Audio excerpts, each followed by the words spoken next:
اعوذ باللہ من الشیطان الرجیم بسم اللہ الرحمن الرحیم قال النبی صلی اللہ علیہ وسلم اقرأوا القرآن فإنه یأتی یوم القیامة شفیعا لأصحابی۔ اللہ کے رسول صلی اللہ علیہ وسلم نے فرمایا قرآن پڑھا کرو کیونکہ قیامت کے دن اپنے پڑھنے والے کا سفارشی بن کر آئے گا۔ قرآن مجید قیامت کے دن اللہ کے ہاں بندے کی سفارش کرے گا کہ اللہ یہ بندہ مجھے تیرا کلام مانتا تھا، اسے پڑھتا تھا، اسے سمجھتا تھا، اس پر عمل کرتا تھا، اس کے حق میں میری سفارش قبول فرما۔ اللہ تعالیٰ سے دعا ہے کہ اللہ تعالیٰ ہمیں قرآن مجید زیادہ سے زیادہ پڑھنے کی، پھر سمجھ کر پڑھنے کی، اس پر عمل کرنے کی توفیق عطا فرمائے تاکہ قیامت کے دن یہ قرآن جو ہے ہمارے لیے سفارشی بنے۔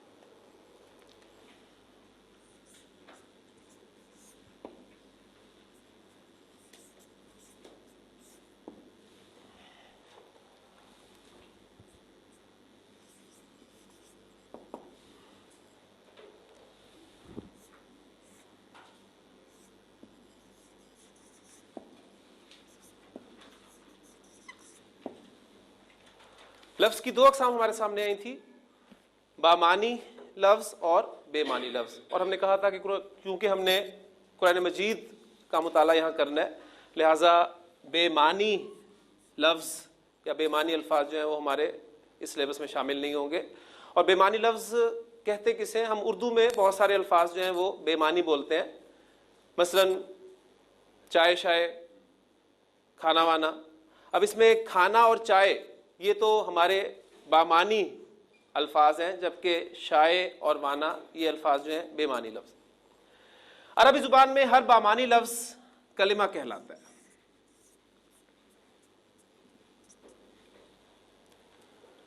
کلمہ کی تین اقسام ہم نے کل پڑھی تھی، اسم، فعل اور حرف۔ پھر اس کے بعد اسم کی ڈیفینیشن ہم نے یہ دیکھی تھی کہ اسم کے معنی ہوتے ہیں نام کے۔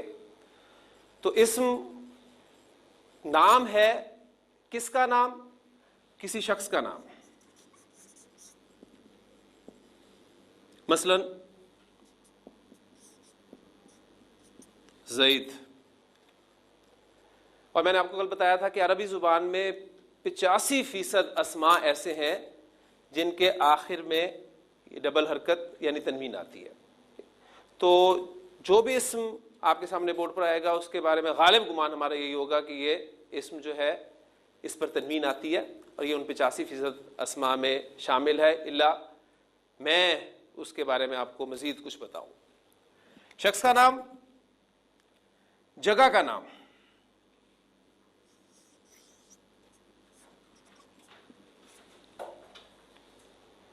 اب جو میں بات کر رہا تھا وہ فوراً میں نے آپ کے سامنے وہ بیان کر دی کہ مکہ تو جگہ کا نام ہے، لیکن آپ دیکھ رہے ہیں کہ اس پر تنوین نہیں آئی، تو یہ ان 85% اسماء میں شامل نہیں ہے۔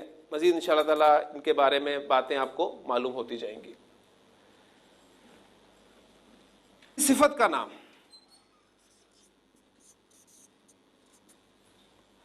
صالح، صالحن، نیک کے لیے لفظ استعمال ہوتا ہے۔ پھر کسی چیز کا نام، قلم۔ عربی زبان میں فعل وہی کلمہ کہلائے گا جس میں کسی کام کا کرنا یا ہونا زمانے کے حوالے کے ساتھ موجود ہو۔ زمانے کے حوالے سے مراد کیا ہے؟ میں آپ کے سامنے ایگزامپلز لکھتا ہوں۔ دیکھیں یہ ایک لفظ ہے، کلمہ ہے مارا، اور اس سے پہلے انڈرسٹوڈ ہے کہ اس نے مارا۔ اس لفظ میں کام کا مفہوم ہے، اور وہ کام کیا ہے؟ مارنا۔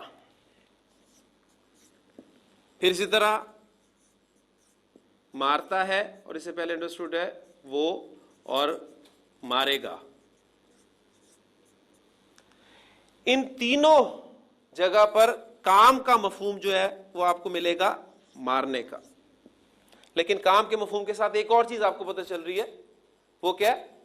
زمانے کا پتہ چل رہا ہے. یہ مارا کام کے مفہوم کے ساتھ زمانہ ماضی کا پتہ چل رہا ہے آپ کو, مارتا ہے میں مارنا کام کے ساتھ زمانہ حال کا, اور مارے گا میں کام مارنا کے ساتھ مستقبل کا آپ کو پتہ چل رہا ہے.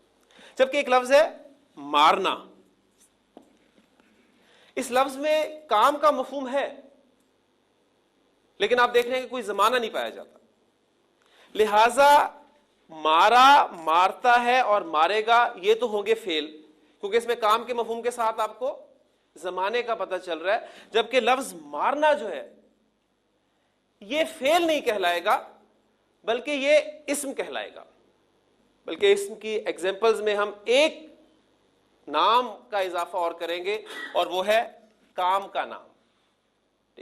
تو اسم کی تعریف کے بعد جو ایگزامپلز ہمارے سامنے آ رہی ہیں وہ کسی شخص کا نام زیدن, کسی چیز کا نام قلمن, کسی جگہ کا نام مکہ تو, کوئی صفت صالحون, یا کام کا نام بھی عربی زبان میں اسم کہلاتا ہے.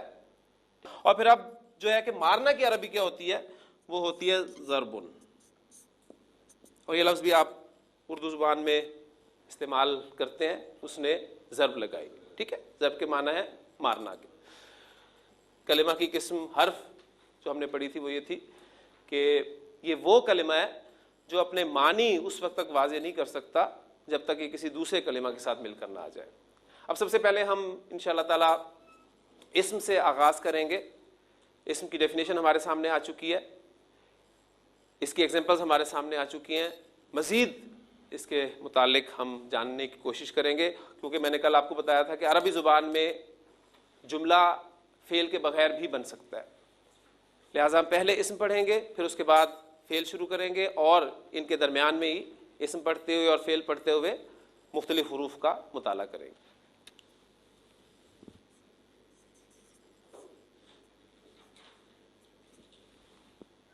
عربی زبان میں استعمال ہونے والا کوئی بھی اسم میری سمجھ میں نہیں آ سکتا.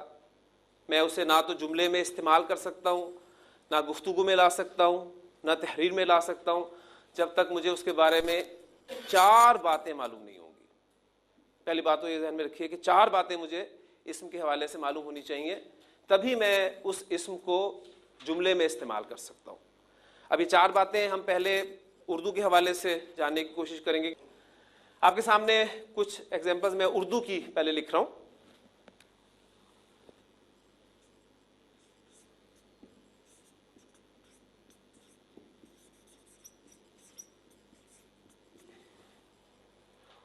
اردو بولنے والا, پڑھنے والا ہر شخص اس جملے کو بخوبی سمجھ سکتا ہے. ایک لڑکے نے محمود کو مارا.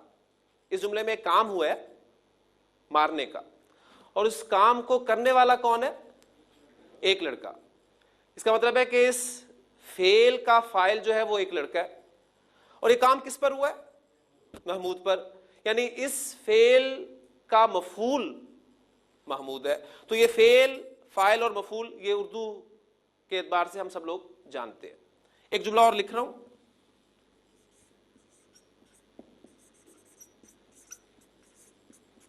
حامد نے محمود کو مارا. اس جملے میں بھی کام مارنے کا ہوا ہے, فاعل حامد ہے اور مفعول محمود ہے. لیکن مجھے یہ بتائیے کہ ان دونوں جملوں میں فرق کس چیز کا ہے؟ یہ فرق آپ کا اسم نکرہ اور اسم معرفہ کا ہے. یعنی یہ بھی آپ کے علم میں پہلے سے کچھ چیزیں ہیں. تو عربی زبان میں اب میں ایک ایک چیز ساتھ ساتھ آپ کو بیان بھی کرتا چلوں گا کہ عربی زبان میں بھی ہمیں کسی اسم کو جملے میں استعمال کرنے کے لیے اس کے معرفہ یا نکرہ ہونے کے بارے میں معلوم ہونا چاہیے. اور یہ چیز عربی زبان میں ہم وسعت ٹاپک کے تحت پڑھیں گے. ہمیں اسم کی وسعت کے بارے میں معلوم ہونا چاہیے, اور وسعت سے مراد ہے کہ اسم معرفہ ہے یا نکرہ ہے. ڈیٹیل سے انشاءاللہ تعالی ہم ان کو پڑھیں گے. ابھی صرف میں ان کا آپ کے سامنے ایک تعارف پیش کر رہا ہوں. ایک جملہ اور آپ کے سامنے لکھ رہا ہوں, اور امید کرتا ہوں کہ آپ اس جملے میں سے غلطی نکالیں گے انشاءاللہ تعالی.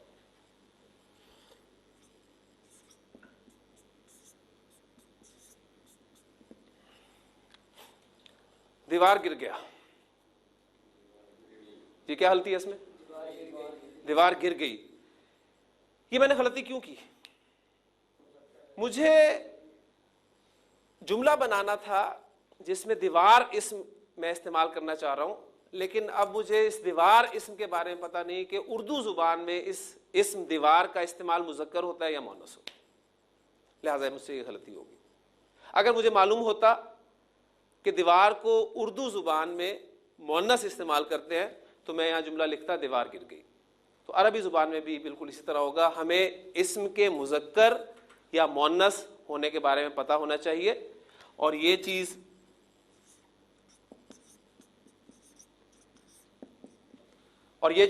عربی زبان میں ہم جنس کے ٹاپک کے تحت پڑھیں گے. پھر ایک اور جملہ آپ کے سامنے میں لکھنے لگا ہوں.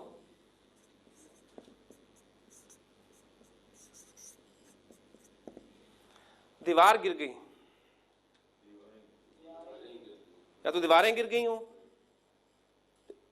اب یہ غلطی بھی میرے سے کیوں ہو رہی ہے؟ مجھے لفظ دیوار، اسم دیوار کی جمع کے بارے میں معلوم نہیں. میں یہاں استعمال جمع کا لفظ کرنا چاہ رہا ہوں لیکن مجھے معلوم نہیں ہے، لہذا میں سے غلطی ہوگی. یعنی مجھے عربی زبان میں بھی واحد،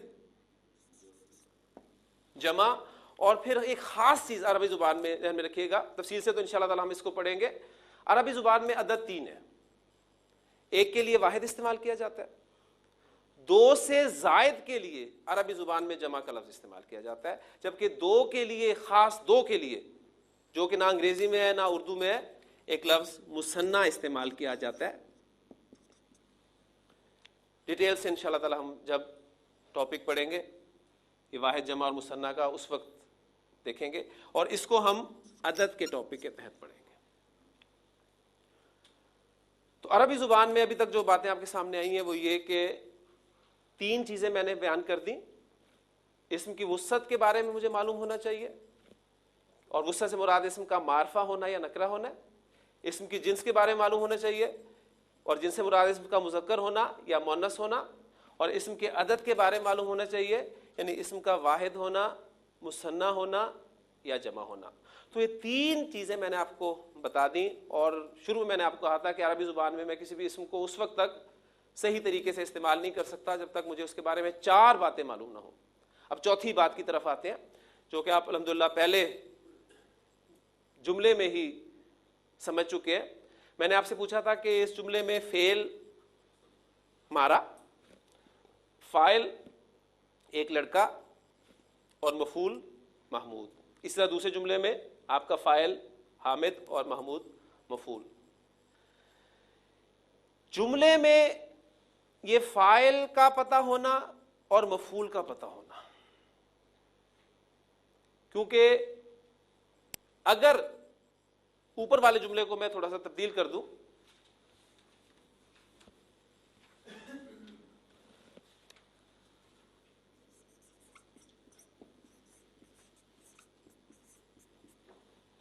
محمود نے حامد کو مارا، تو آپ دیکھیں گے کہ ان دونوں جملوں میں حامد اور محمود دونوں استعمال ہوئے ہیں، لیکن دونوں اسماء کا سٹیٹس دونوں جملوں میں مختلف ہے. جو یہ جملہ لکھا ہوا ہے حامد نے محمود کو مارا، اس جملے میں آپ کا فاعل کون ہے؟ حامد. محمود آپ کا مفعول ہے. جبکہ جو میں نے اب جملہ لکھا ہے محمود نے حامد کو مارا، اس میں حامد بھی استعمال ہوا ہے، محمود بھی استعمال ہوا ہے، لیکن دونوں کا سٹیٹس چینج ہو گیا. اب محمود فاعل ہے